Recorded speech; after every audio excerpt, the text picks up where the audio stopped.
Di samping nama-nama ada sifat-sifatnya.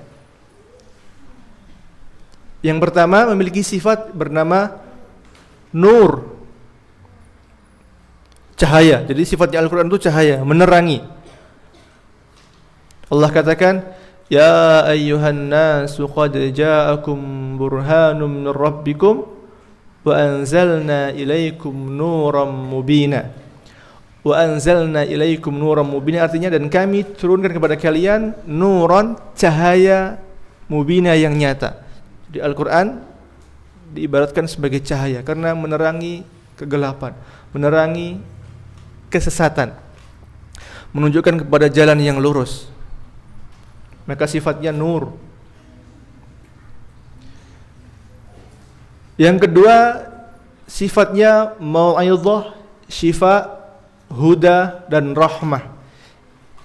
4 sifat ini terkumpul dalam satu ayat surah Yunus ayat 57. Allah mengatakan, ya ayyuhan nasu qad ja'akum mau'izatun min rabbikum wa shifaa'un lima fis sudur wa hudaw wa rahmatul lil mu'minin. Wahai sekalian manusia, telah datang kepada kalian mau'izah, nasihat, peringatan, min rabbikum, dari Tuhan kalian, wa shifa, dan obat, penyembuh. Bahkan Al-Quran itu menyembuhkan dari berbagai macam penyakit, penyakit hati maupun penyakit hati batin maupun zahir maupun batin, penyakit hati maupun lahir. Penyakit hati seperti iri, dengki, hasad, marah-marah itu bisa dipelajari dengan Al-Quran. Yaitu apa? Membaca Al-Quran kemudian mengamalkannya. Tidak mudah marah, tidak iri dengki, tidak hasad, begitu. Atau bisa dengan ruqyah, dibacakan di tubuh yang sakit atau orang yang terkena gangguan, ruqyah syar'iyyah. Begitu. Wa shifaa'ul lima fis sudur. Kalau di sini wa shifaa'ul lima fis sudur, dan obat bagi apa yang ada di dada. Jadi obat hati. Wa huda, dan petunjuk, wa rahmah, dan rahmah lil mu'minin, bagi orang-orang yang beriman. Maka mungkin yang tidak beriman tidak akan dapat rahmahnya, petunjuknya, syifanya, mau'izahnya. Kalau kita pahami, untuk bisa mendapatkan syifa, huda, rahmah, harus mengikuti mau'izahnya dulu, harus mengikuti nasihatnya dulu, arahannya dulu. Nanti insya Allah akan mendapatkan syifanya, hudanya, dan rahmahnya. Yang ketiga, mubin. Jadi sifatnya Al-Quran itu mubin, jelas. Allah katakan, qad ja'akum minallahi nuru wa kitabum mubin. Telah datang kepada kalian dari Allah nur, cahaya, wa kitab, dan kitab yang apa? Mubin, yang jelas.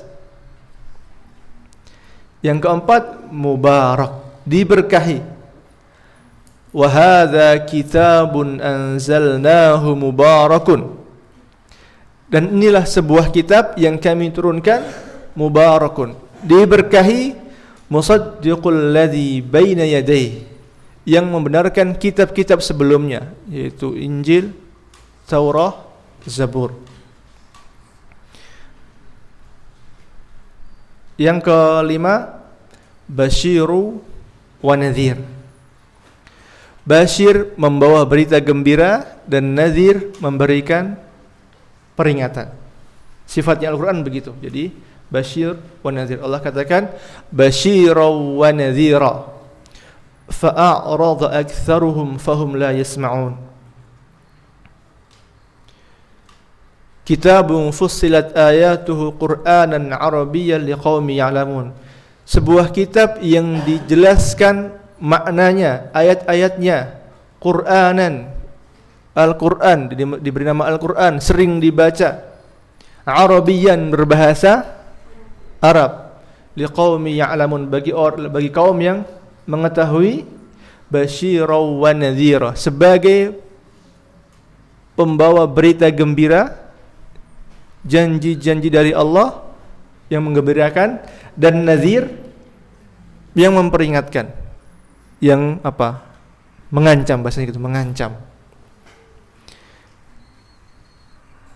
Innal munafiqina fid darkil asfali minan nar. Orang-orang munafik berada di kerak neraka, di kerak-kerak neraka, itu ancaman. Maka Al-Qur'an isinya kabar gembira, inna lil muttaqina mafaza. Untuk orang-orang yang bertakwa itu kesuksesan, keberhasilan, keselamatan. Tapi bagi orang munafik diancam. Maka isinya basyir dan nazir.